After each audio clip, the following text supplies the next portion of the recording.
Street Pricing Podcast, the only show where proven SaaS leaders share their mindset and mistakes in pricing so we can all stop guessing and start growing.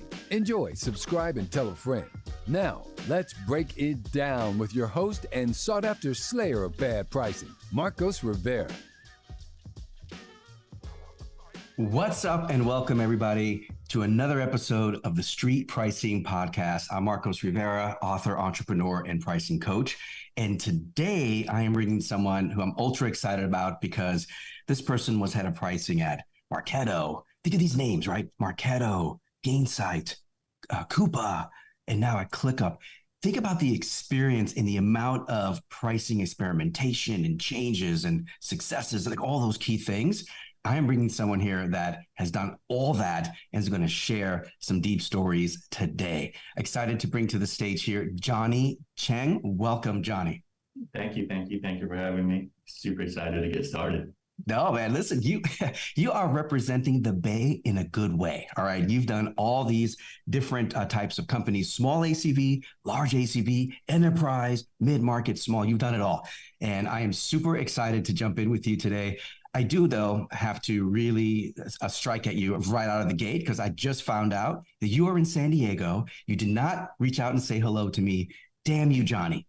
There's so many good taco shops out there. I got next time. I promise next time we'll have some tacos. Okay, we got you. I got it. It's on tape, by the way, now, so you got to follow up on that one. Listen, real quick before we get into things, tell everyone what you do today at ClickUp. Just a little bit about you. Yeah. So just to reset a little bit. I mean, I've been a pricing leader for over 10 years now. Just various SaaS companies, like Marcos mentioned, from like small to really big. And right now I'm at ClickUp. And so at ClickUp, I currently head up monetization, basically just everything that has to do with revenue. So like monetization, NDR, expansion, new business, all that stuff. And so, we've done some really incredible pricing packaging changes over the past year and excited to share some stories.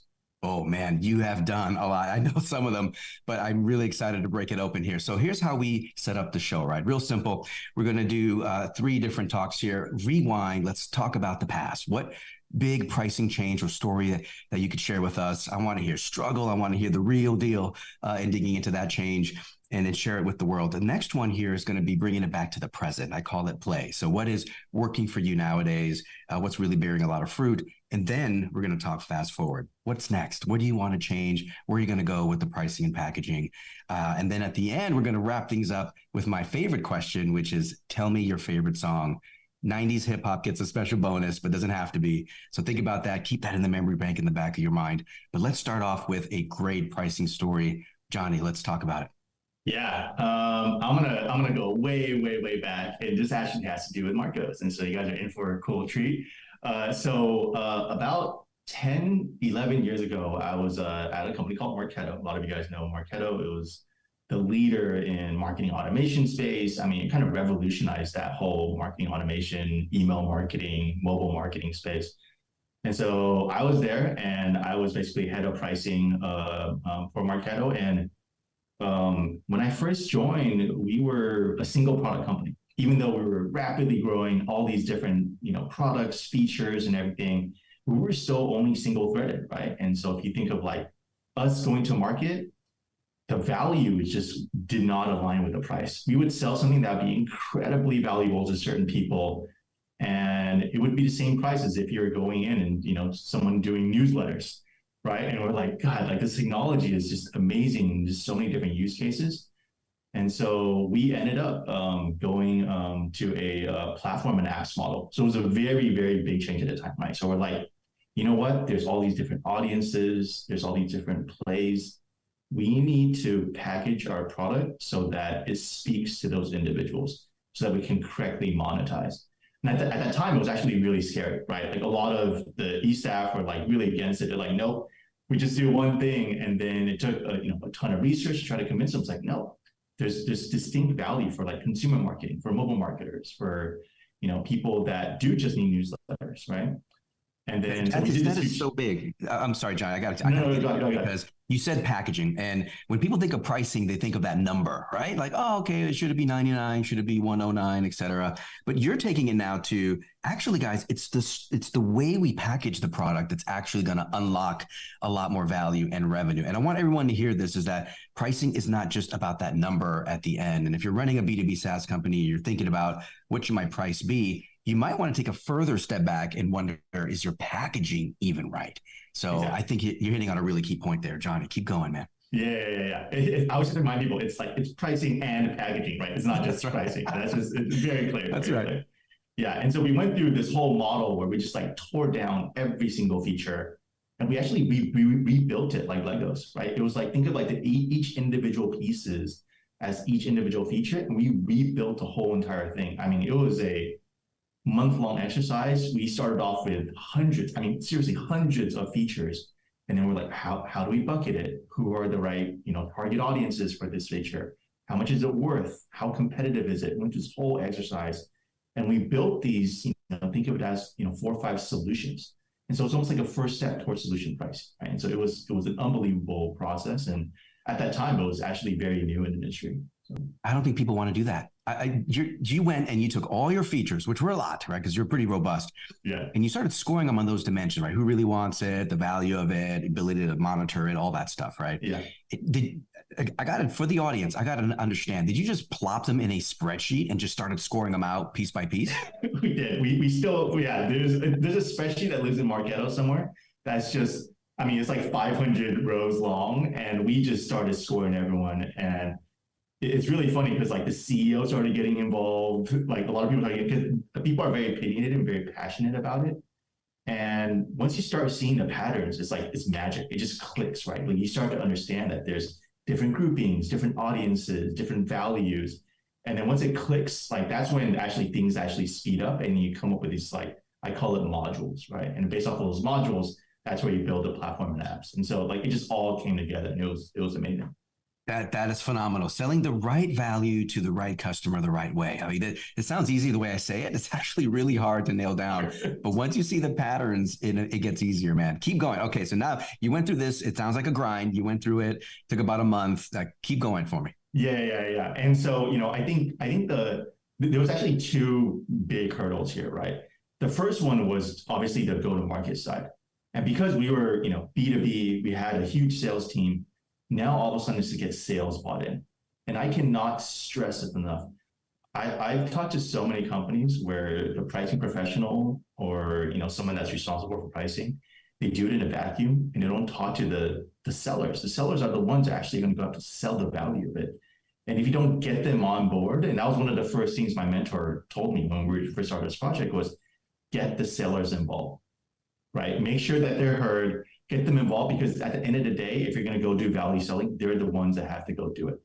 And so that was hurdle number 1. And, right as we started going, I got a couple of the sales leaders basically on board and they were my voice. They were my advocate for that whole entire team, right? That was 100% crucial. And if I didn't do that, it would not have been successful. Right?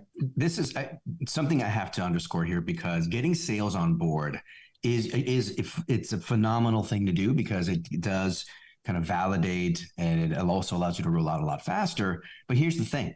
Most companies struggle with getting sales on board, but you did it, right? You had buy-in from the get-go. Give me a little bit more behind that, because I bet you there's folks listening right now who are thinking damn, how do I get my salespeople on board with new pricing and packaging? Did you bribe them with lunch? What happened? How did you get them bought in?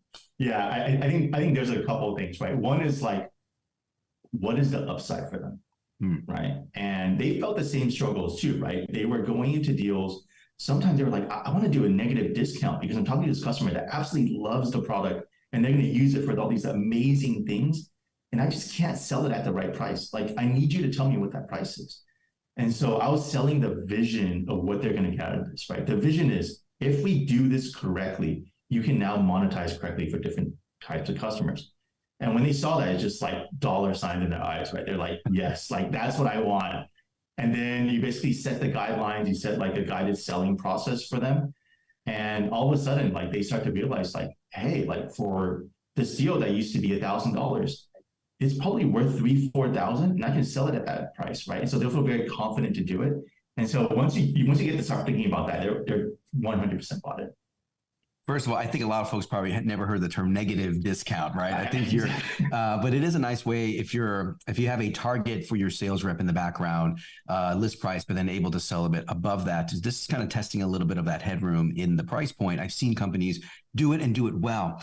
But the thing that you said that I think struck me the most is the aligning to what they really want. And you did something that I want everybody to understand what you just did. You took a deal that was worth $1,000 in the old model and said, look at what you could sell it for in the new model. Yeah. Old model, new model. Look at all this extra compensation and revenue coming your way.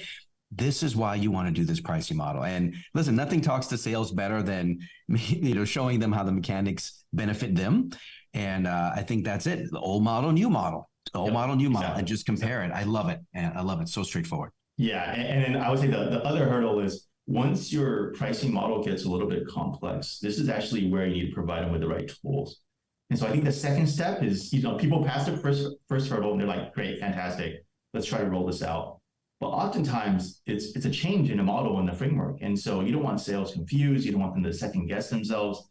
And so you got to provide them the right tools, right? And so I built this pricing calculator. We ended up launching CPQ. And so the right tools for them to actually understand and utilize the model effectively. Because what you don't want to do is just sell all the hype and then just say, okay, go do it. And then they're like, I don't even know how to price this correctly. I don't know what the right levers are. And so you go through this whole sales tool, sales enablement process that follows that. And that's a big, big part of, getting them on board as well. Yeah, I love that. First, you're making it attractive by simply saying you're going to make more money in this model. And then second, you say, you know what? And I'm going to make it easier for you. Exactly. We're going to automate quotes so you don't have to think all the time and have to go through these hurdles. We're going to make it easy for you to navigate the deal, give you some flex, like all these things. So you get the benefit of the extra revenue and you get the sort of smoother and easier effort and work around that. So now I got two things. It's easy and it's making me more money. Exactly. What can appeal to a sales rep more than that, right? Exactly. That's exactly. Those two hurdles are so key that you pointed out, man. What else? What else can you tell us?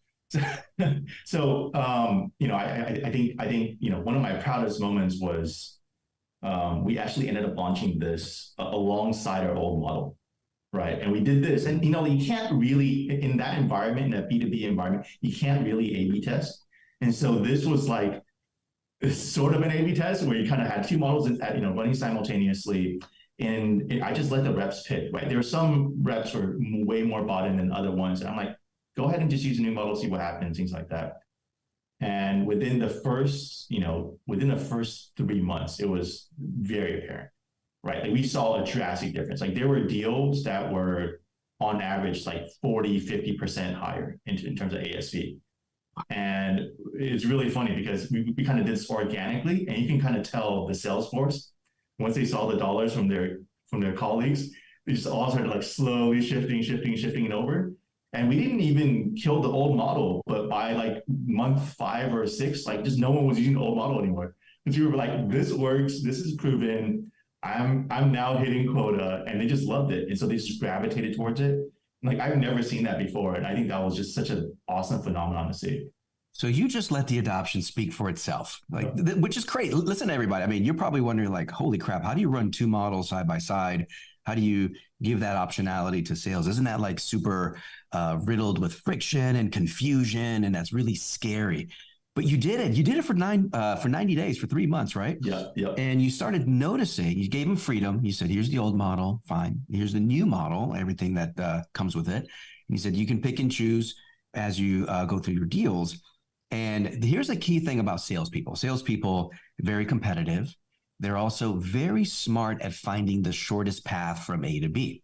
And so when you find the shorter path from A to B, you gravitate there. That's what you want to use. And then when one rep sees the competitive, oh, you're doing that? Hey, let me try that too. And let me do that. And let me do that. And then you'll see this kind of very natural shift to the new model. So it's not like you're cramming it down their throat, right? You're kind of saying, hey, here it is. Here's the way you're comfortable and familiar and used to selling. And go ahead and you have the option to choose either one. Give me a little bit of how did you fight the friction and the confusion of having two models? Yeah. So you mentioned the whole like cramming down their throats. That was our backup option, right? And so we were we were like, I would say like 80% confident that this would just be like organically picked up. Like we loved the model, we shopped it around, people all loved it, and so we're pretty sure. But that 20%, which is our backup plan, is like if this doesn't work out, or if let's say we did this simultaneously and sales are resistant to change, then we would have like forced their hand to do it.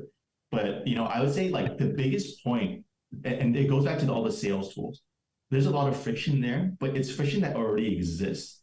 And so in a new model, when you provide them the tools, with the calculator, with CPQ, it actually removes some of the friction. So they're like, oh, all the pain that we have to currently go through, that actually solves some of it, right? And so you think of like deal desk, you think of how deal velocity and how it gets passed and how it gets approved. All of a sudden they're like, oh, that's automatic now.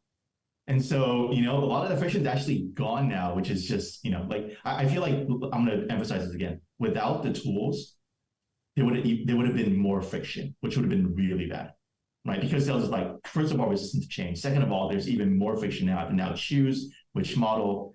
And I think this probably would have been dead in the water. And so without those tools, I can't emphasize enough. That's what removes some of the friction. That is a key unlock there, because yes, there was some friction because now you have two options of models to sell versus one, which is harder, but you took away so much other friction with the automation and the guardrails and all the other key things that you were able to kind of couch that in there. And therefore they were able to accept a new friction, which worked in your favor, because in the end, they're like, ooh, this new model works so much better. So take me down to the results, right? Because you just mentioned 40 to 50% ASP, average selling price increase. But man, your conversion rates must have tanked, right? You know what's really funny? It didn't, because we had, so this initiative was actually driven by PMM, so by product marketing. And so we did one hell of an amazing job speaking to the target buyers.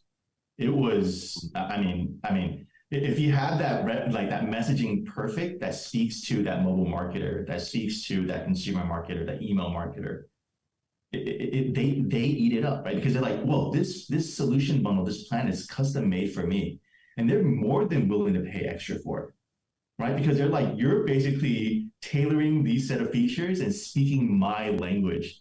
And so that's the other part where, I'm a firm believer that, that you have to get product marketing involved in any kind of pricing change, because they're the ones that understand what the customer wants and what they care about.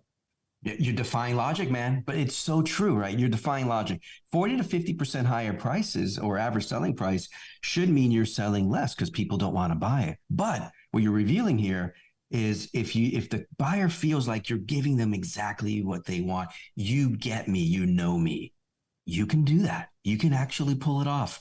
And I think that's a big myth buster that you just kind of said there is, hey, we captured higher prices, our sales kind of went down, but we got more average selling price. And so the net is fine. You're like, no, not net. We actually got higher prices and our conversion rate still held strong. So we were, really feeling the lift after the pricing change. Yeah, and I think my proudest moment. So this is where Marcos came in, right? So at the time, Marcos was with Vista Equity, and he came in. And he's like, "I'm going to evaluate your pricing model after the change." And I remember we went through this whole exercise, and seriously, this is proudest achievement. I remember you gave us like a 5 out of 5, and I was like, just over the moon. I was like, Marcos Rivera gave me a 5 out of 5. And like, you were talking to like hundreds of companies back then, right? And so you're like, you are basically the best of the best. And I was just like, that's it. I can retire at that point. And so if that result speaks for itself, because that was not an easy assessment, Marcos. Right? That was hard. And so I'm going to tell you, I think I only gave maybe like 3 or 4 or 5 out of 5s out of the entire bunch of 100 companies. So yes, you were cream of the crop, but think about what you just did, man.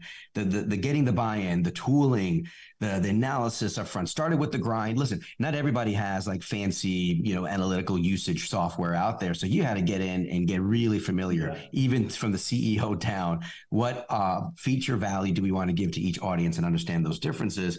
And then applying it, testing it, proving it in multiple ways, and then messaging around it in such a pithy and clear and focused way.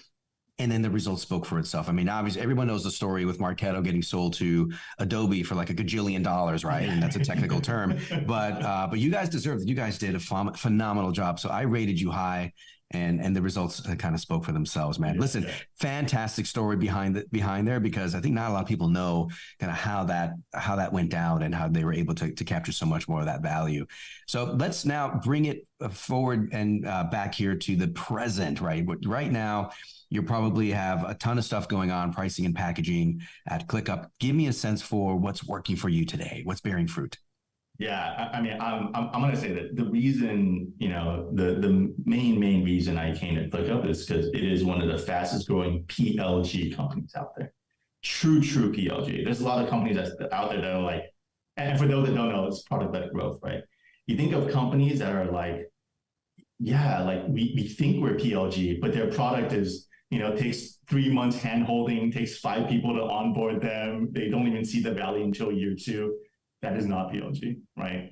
ClickUp is true PLG, and I want to see the magic. Like, I wanted to see how it was really done, And it's so funny because I talk to a lot of different companies, and they know that I'm at ClickUp, and they're like, how do we switch from traditional model to a PLG model?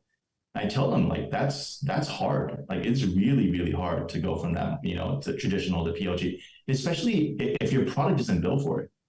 And that's the thing that people have to understand, right? And so you're right. If you want to go PLG or product-led growth, you got to have the right product to do that. Not every product can pull that off.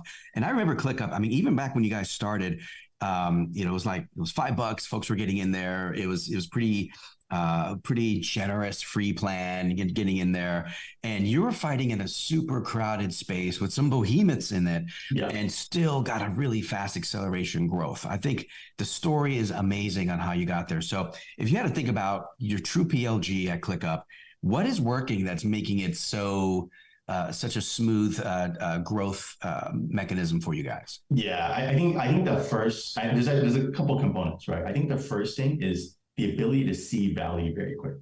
And I think that's the primary thing of what makes a successful PLG just basically hum, right? If you think of like going to the product, I mean, within days, I'm not talking about, traditional SaaS where it takes you like a year and plus onboarding. Within days, you have to be able to realize the value, right? And so if you look at a lot of our conversions are actually very front loaded.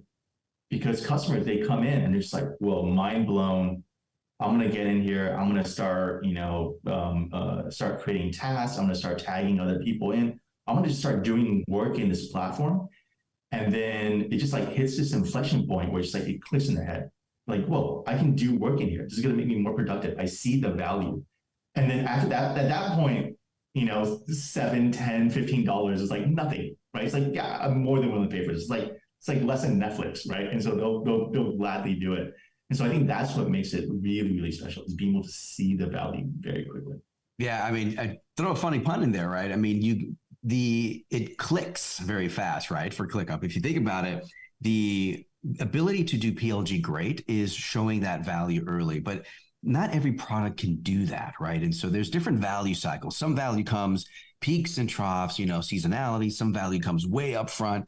Some value comes way behind. And some of it just kind of grows, kind of steady over time. As you use more of it, you get more value. And that's kind of the best model for SaaS and subscription. And you get access to this thing, you use it, you get more value over time. But the thing about PLG is that it's got to be so damn obvious. And so you said, no, not months, not weeks, days. I got to figure out if this product is for me. Get to wow. So that way they can begin to have a click in their mind that life is so much better with this than without this. Let's go. Right. Exactly. And not every product can do it. You're absolutely right. Exactly. Phenomenal. So let me ask you, what's that secret sauce or secret weapon in that freemium or in that early entry point in your product-led growth that kind of gets them like, oh crap. Yeah, this is for me. Yeah. I think the secret sauce, and I got to give our CEO credit because this is not my idea. This is actually the first time I've actually seen it. Is we have a really good free tier. Right, free tier is very generous. People can do a lot of basic task management in there. And one idea he had was to combine paywalls, like hard feature paywalls, with usage paywalls. So like give them a little taste, right? Because you're going to have these power users that are going to go in and just explore. They're going to explore themselves because they're like, I'm starting to see the value of this. I understand the basics. I want to start looking at some of the, more richer features that's going to make it, a little bit more advanced for my maturity. Don't gate that. Let them have a taste of it, right? And so they start using it, 50 times, 100 times, and then hit them with a paywall, and then get them basically to upgrade and, or to get them paid. I think that's actually brilliant because I think a lot of companies are just like, no, I'm just going to completely gate the entire feature and not going to let them see it. They don't even know it's there. There's some merit to that, but if your product is that intuitive and they're going to explore, let them do it. No, man. You are so right. You're so right. Listen, there's a you just brought up this idea of taste over toggle. All right. Taste over toggle. Listen to this, right? This works really well. I want to get in, show it to me. Let me understand it. Let me feel it, right? Is this good? You don't have to give away the whole farm, right? Just give me a taste. It could be X number of something. It could be time-based. There could be something that kind of lets them get in, understand it, and then realize, I actually want this. Like, this is going to improve. And that's where it starts to kind of pushing them over. But you're giving them a lot of leeway in the free to do stuff, right? You're saying, the free's not, it's not overly constrained. It's not too bare bones and skinny, because where I guess the realization and light bulb comes on is you've given me a lot of this freedom. You let me do stuff. And that gives me this sort of sensation of exploration. Now I can want to explore. What else can I do? What else can I do? What else can I do? And if you overly constrain it from the very get-go, then you can't even get that far. You don't even get the sensation of exploration. But if you give them a generous amount here, the generosity helps. Then you start giving them tastes of that next version, that paid version. That's what gets them over. I think that's brilliant. Everybody just listen, rewind for the next 3 minutes and just listen to that, because that is a phenomenal way to get folks over, and it's working today clearly. What about going forward, future? Let's fast forward for a second here. So, the curse of people like you and me who see so many pricing models is that we know there's a way to improve it. Like it's working, but there's probably ways we can extract more value or make it simpler or do whatever. So what do you think is next for ClickUp on a pricing packaging frontier? Yeah, I think the next big rock is seeing if this, whole productivity space starts branching out to be more multi-product, right? Because right now all the players are very, single-threaded, just like how marketing automation space was back in the days, right? It was just one product.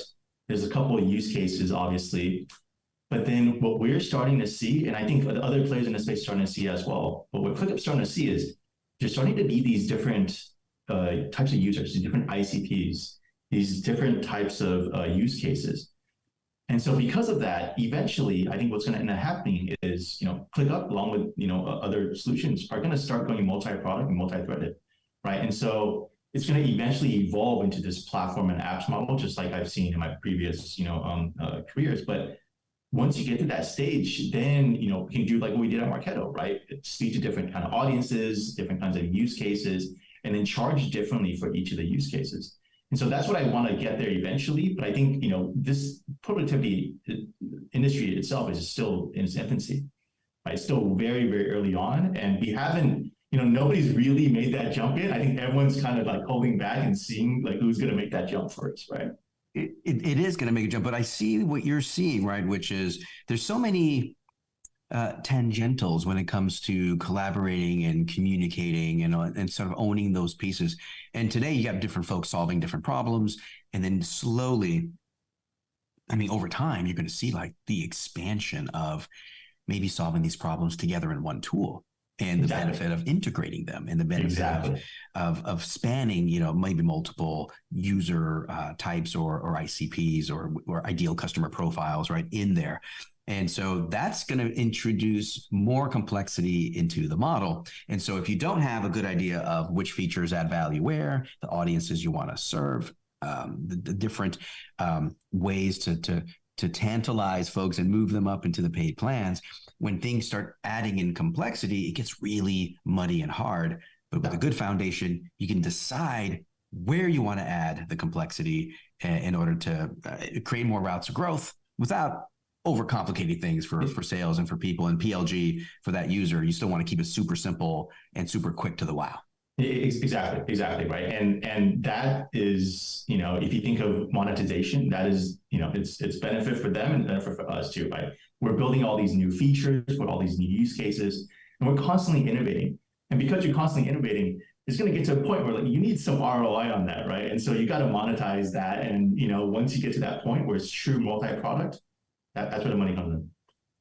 This was crazy. Absolutely crazy. This is like 10 episodes of pricing podcast in one, right? So we talked about the multiple hurdles you had to go through with revamping pricing. We talked a little bit about PLG, testing pricing out there with sales. We talked about going multi-product. I mean, we covered the full spectrum, man. Just thinking about your background, right? We just covered all those pieces. So I got to get to one of my favorite questions, which is, what is your favorite song growing up? Hip hop is a bonus, but yeah. If you think like 90s hip hop, I'm gonna go with Tupac. However, recently, I was like shopping and I heard Coolio with Gangsta's Paradise.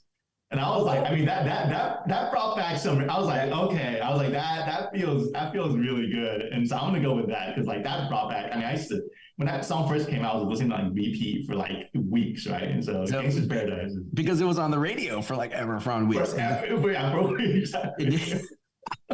He said Coolio. I think he might be the first one to say Coolio. I would tell you, though, that particular song is what really drove hip-hop and mainstream. I mean, everybody loved that song, whether you like hip-hop or not. That beat, the whole thing, Michelle Pfeiffer in the video, everything was on with that song, man. No, thank you for that one. And also coming in here today, dropping real knowledge. I mean, going way back for like 10 years ago, I gave you a high five then with my 5 out of 5 score. And I'll give you another one now, right? Just for all the awesome stuff you're doing today. Listen, I hope folks take this and some of those big fat question marks in their mind when it comes to rolling out, testing, and pushing pricing, and whether it's sales or PLG, they take this and they do something with it. So for everyone out there listening, thanks for joining today.